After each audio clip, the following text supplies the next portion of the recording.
Welcome back to another episode of Detroit 360, your personal guide to all things Detroit. I'm your host, Sheila Grant.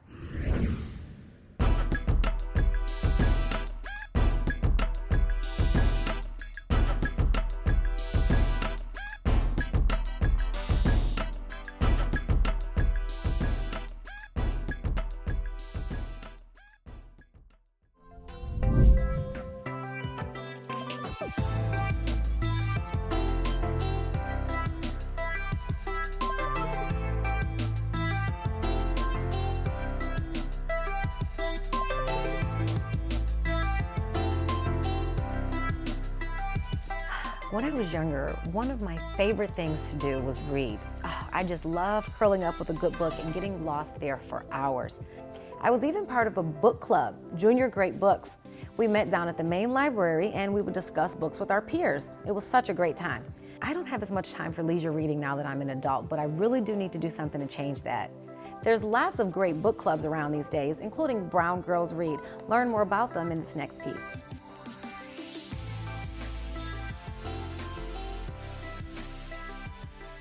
If you brought a guest, please stand up and have your guest stand up because I want you to introduce them. Her name's Audrey. Everybody say hello, Audrey. Hello, Audrey. That's better. Okay, go ahead. I brought Trinity. Hi, Trinity. Hi, Trinity. I'm glad all of you all are here and welcome to Brown Girls Read. We're going to focus on college knowledge, college readiness. Who all know they're going to college? Not if you want to go, you're going to college, right? Yes. I'm Tamala Todd. I'm the founder and executive director of Brown Girls Read Book Club. Brown Girls Read was founded March 2016.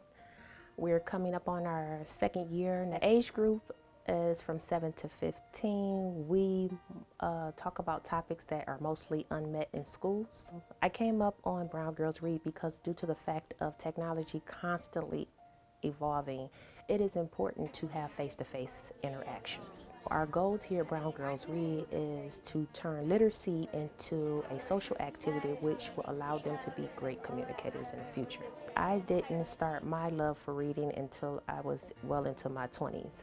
And since we talk about topics that are life skills like financial literacy, college prep, STEM, health and wellness, things that you will need throughout a lifetime is very important, and knowledge is in a book. So it still helps them with life skills and also with boosting up their literacy. Keys to success for Brown Girls Read are to establish a strong network with the school system and also start local chapters in the community. Reading can be fun. It's all about what type of books you read. My name is Nandi, and every now and then I cannot help but wonder, can we all just get along?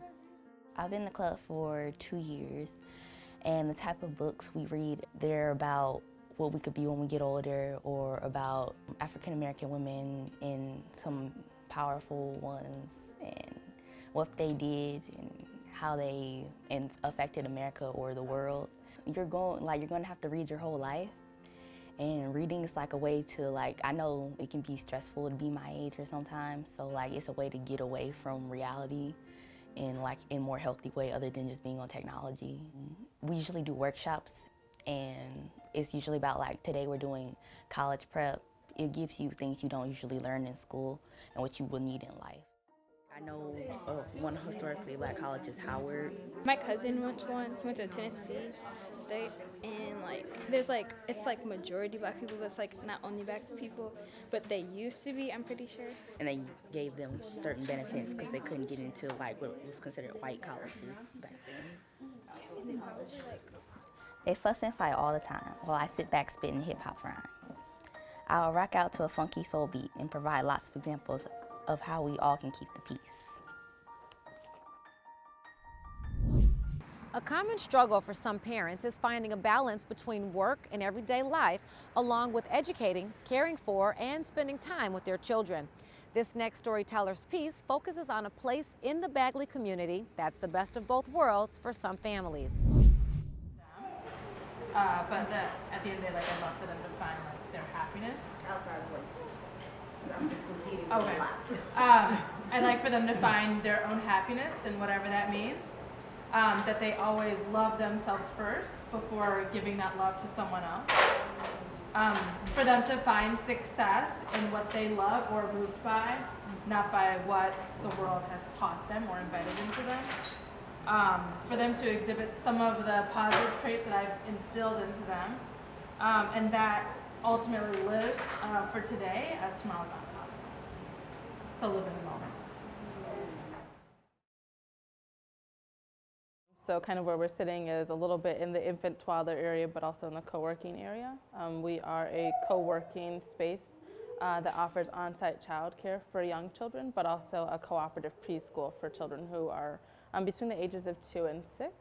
That's Montessori inspired. Montessori is also something else that's a lot of people are talking about right now. It's something I started doing at home, some different Montessori activities. So it's a learning style that he's familiar with and accustomed to. I like a Montessori model, and I had gone to a couple other daycare centers that had a Montessori model, but it's just not the same. It's not the same level of freedom. It's not for children, and not a liberatory pedagogy that Miss Jan and Miss Olivia have here. So we were just kind of struggling, and my husband and I were kind of struggling together, trying to figure out what to do for childcare. I want for my children, I want happiness. I want them to feel empowered to make their own choices.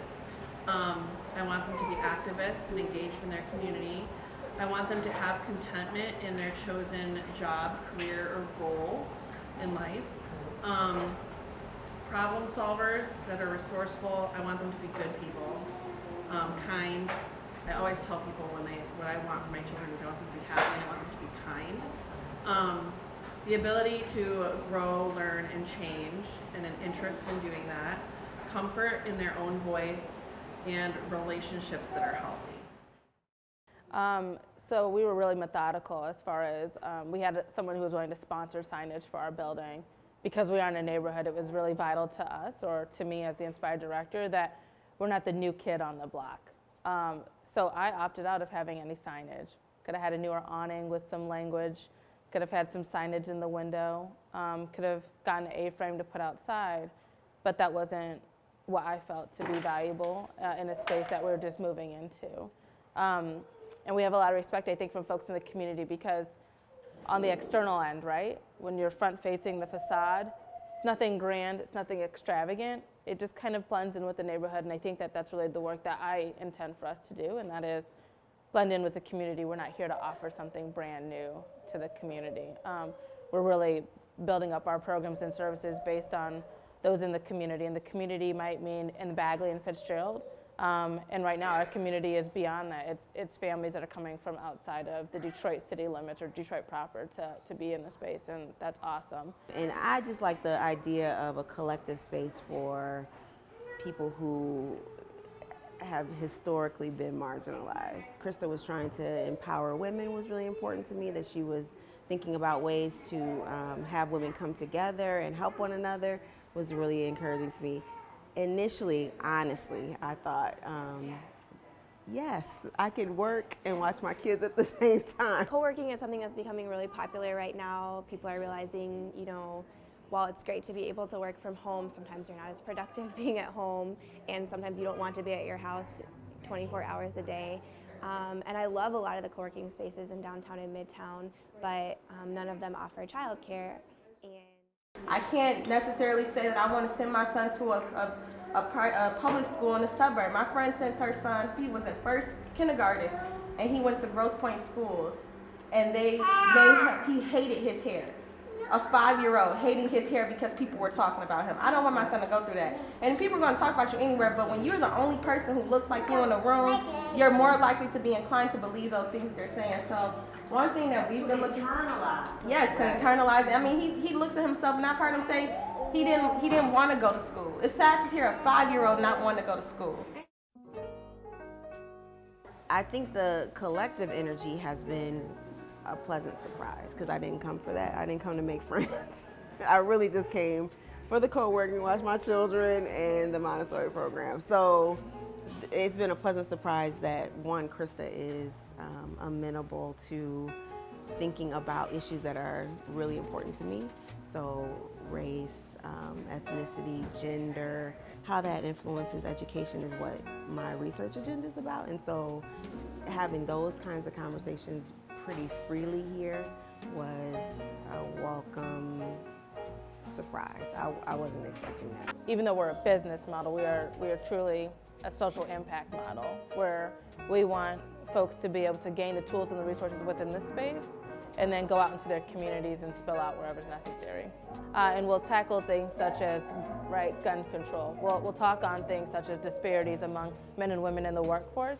We'll talk about child care policies and paid time off for moms, after the birth or the adoption of a child. Being in a space where you can just, be grabbing a cup of coffee or feeding your kids snacks together or doing work, like lean over and say, hey, have you tried this before? Or what do you know about this? There's just a lot of natural sharing of information and relationship that happens. I have a large goal, being that I was raised in Birmingham, Beverly Hills, Michigan, I have this vision of what it was like being a minority in a space where I felt like I didn't fit. And so some of what I learned there and some of what I'm seeing here in the city of Detroit with change coming, And in any urban community, there's always going to be change. The term that people often refer to what's happening in Detroit is gentrification or New Detroit. Instead of having that be the narrative, why don't we find spaces that are safe, that are truly inclusive? Again, there's a lot of talk around, we're going to have an inclusive space, but it's not really implemented into the programming. It's not very intentional. Now, the city of Detroit has more TV channels to offer. Channels 10 and 22 are still there, but we've expanded our options to include 4 broadcast channels and content across the social media spectrum. Channels 10 and 21 are for government access, while Channel 22 will have educational programming and Channel 68 is public access. All of these channels can be found through your television service provider, as well as on the City of Detroit's website. Now, when you click on the TV channels icon, you're taken to the new Media Services webpage. There, you'll find our purpose statement. You can also view recent projects, find our contact information, and request a DVD. You'll also find film production and telecommunications permits, as well as information about special events. Media Services, we tell Detroit's story. This next segment of Detroiters Making a Difference highlights the only African-American bail bondswoman in Michigan. Learn more about her and her remarkable mission in this next piece.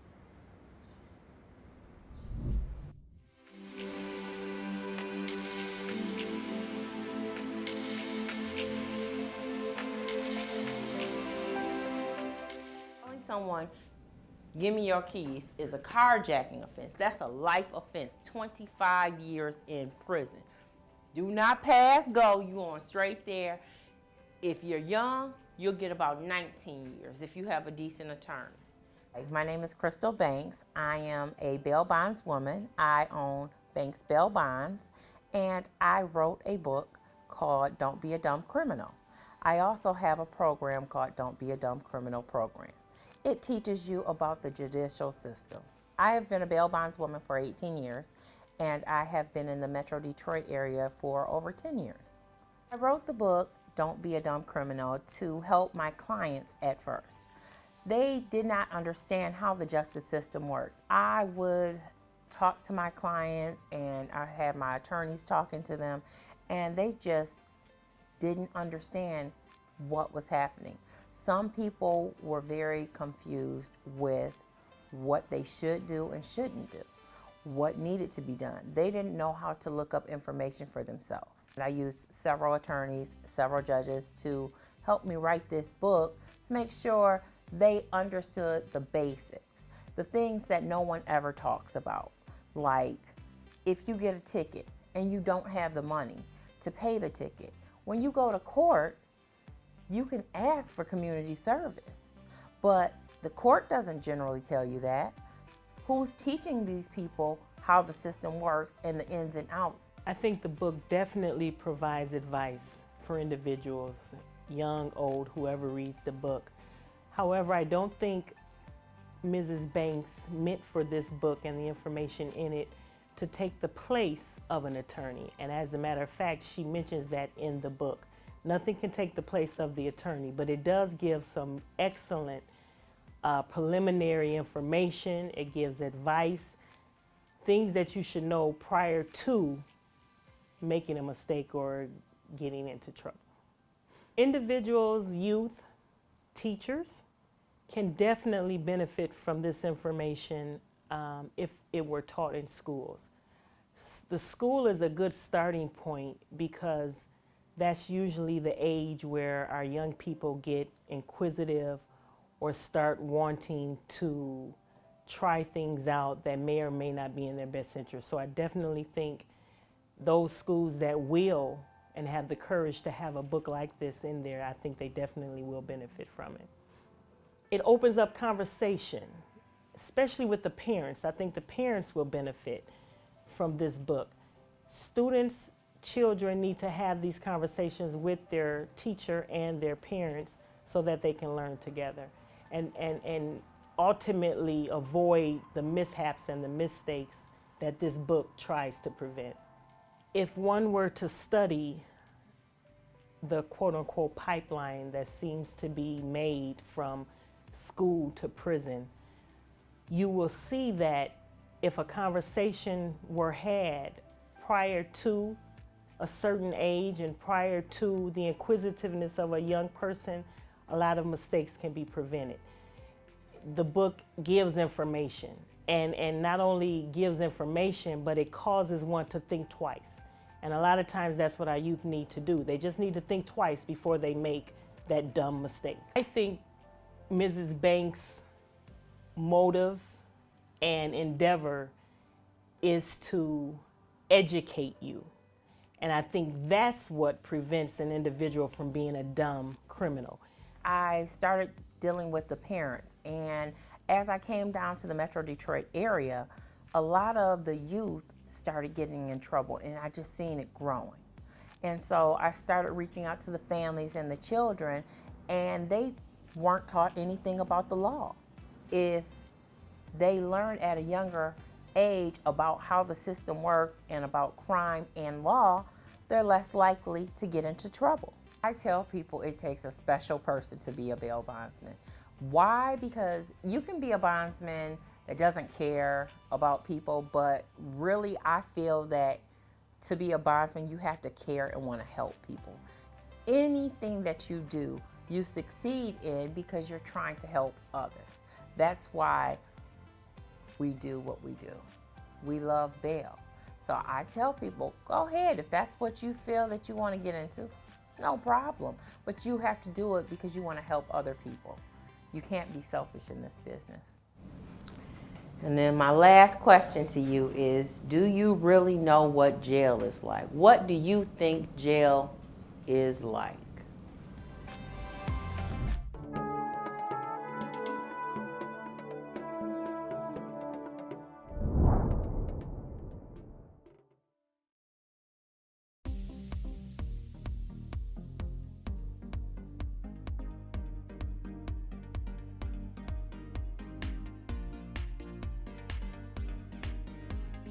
Hello, Detroit. Today was the first day of the Small Business Empowerment Fair put on by the at-large council members, myself, and council member Ears. Although it's raining outside, the sun was shining inside, and we had many residents here today who were interested in having or expanding a small business in the city of Detroit.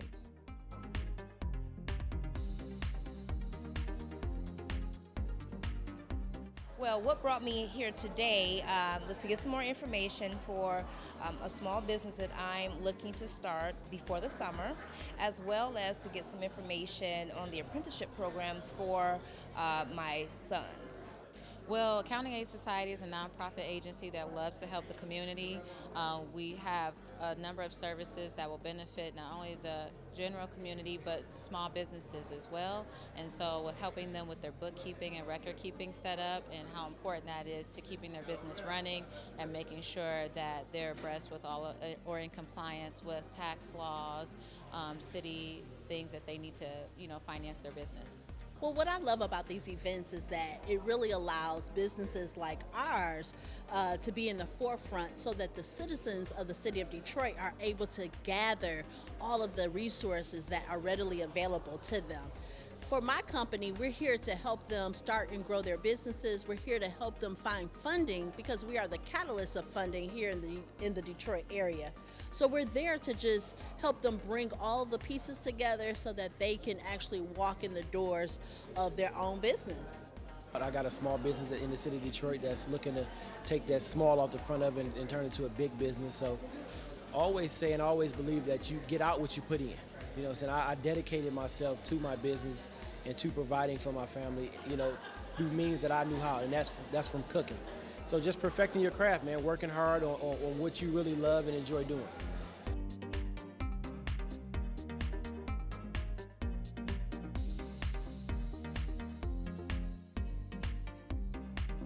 This was extremely helpful to me because now I know where to get dilapidated buildings that are near my schools, torn down, and so that we can beautify them later. The basketball court bids, I can have some of the higher education institutions bid for that, like Lawrence Tech and their architectural urban planning departments. They can do that and get a whiff of how to go about doing business in the city. So I'm extremely excited and very grateful that this took place today. They have a passion, no matter what, pursue that. A lot of people pursue money and title and position. Entrepreneurs create from inside out.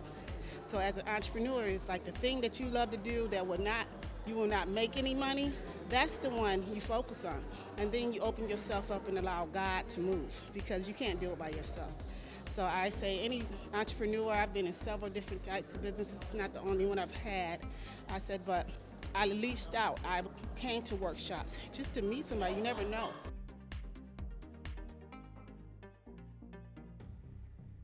So we look forward to putting more people to work, seeing more businesses, and that small businesses locate and expand in the city of Detroit.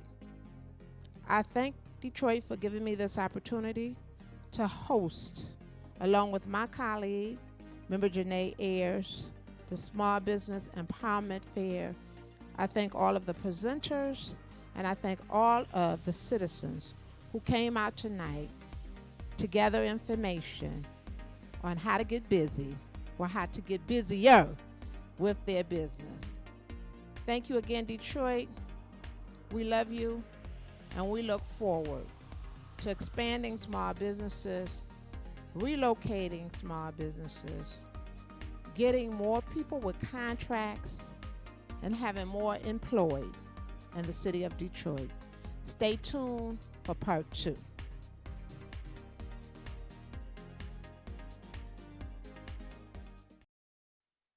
Dear God, can we talk for a minute? I know I don't pray as much as I should, but I've got something on my mind. See, my dad goes to work every day to help other people. He risks his own life to save the lives of others. And I think he likes doing it, but last night I saw him crying. He didn't know I was watching, but I saw him. Maybe he saw something bad. I don't like seeing my dad sad, but I know you made him a firefighter for a reason. I'm guessing it's to help people when you're busy with other things. So, I just wanted to thank you for giving me such a cool dad. I know some people call him a hero, but to me, that's just plain weird. Oh, P.S. I think I know why my dad cries. Maybe he cries sometimes so more people can smile. Anyways, thanks for listening, God. Amen.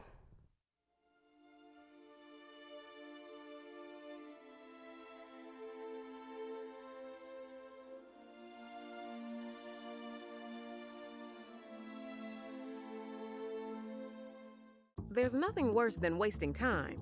Well, maybe waiting in lines. But now I can pay my water bill from my phone, tablet, or laptop. All it takes is a quick click and bam, I can check, manage, and pay my water bill from anywhere. That means more time with the family at Rouge Park, more time for myself on the Riverwalk, or just at home on Outer Drive. I can pay my water bill anywhere. It's that easy. So skip the line and pay your bill online. Visit www.detroitmi.gov/paymywaterbill to register today. Dr. Ocean Sweet arrived in Detroit in 1921, a time where speakeasies and jazz music were popular here. Did you know the story of Dr. Ocean Sweet? The early 1900s was a time Detroit was growing rapidly. Immigrants flocked here to fill new jobs. They came from Europe and all over the United States. Thousands came from the South, both white and black. Resentment grew against the large stream of migrants, with the white population changing its previous attitude toward black housing options. Suddenly, whites started to insist on a level of residential segregation they'd never insisted on before. They began to say African Americans can live in Black Bottom, but they can't live anywhere else. Indicative of the changing mood, the membership of the Ku Klux Klan surged across the United States, including in Michigan and in Detroit. With a successful practice serving the black community, Dr. Ocean Sweet and his wife Gladys decided to move out of Black Bottom and purchase a decent home for their growing family. They chose a house in an all-white neighborhood. Being aware of the volatile atmosphere, Dr. Sweet asked his brother and several friends to help him protect his property, with guns if necessary. The night after moving in, a large crowd, numbering in the hundreds, formed on the street just outside the house. A dozen police were in place for protection. Suddenly, rocks started raining down on the house. Windows shattered. Then, shots rang from the house. Across the street, Leon Briner, a neighborhood resident, lay dead. Police rushed in and arrested everyone in the house. The prosecutor charged all of them with first-degree murder. The NAACP quickly became involved in the case, hiring the nation's foremost defense lawyer, Clarence Darrell. Darrell carefully selected a jury of white men and achieved at first a hung jury, then an acquittal. A victory in the case momentarily provided comfort to the Sweets, but Detroit's difficulties with housing segregation would only become more problematic in the decades ahead.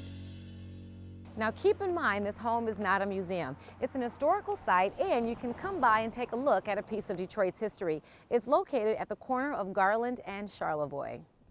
If you like these stories and want to see more, subscribe to our YouTube channel at City of Detroit and follow us on social media at City of Detroit and at Stories from DET. Well, that's it for this week's episode of Detroit 360. I'm your host, Sheila Grant. Thanks so much for watching.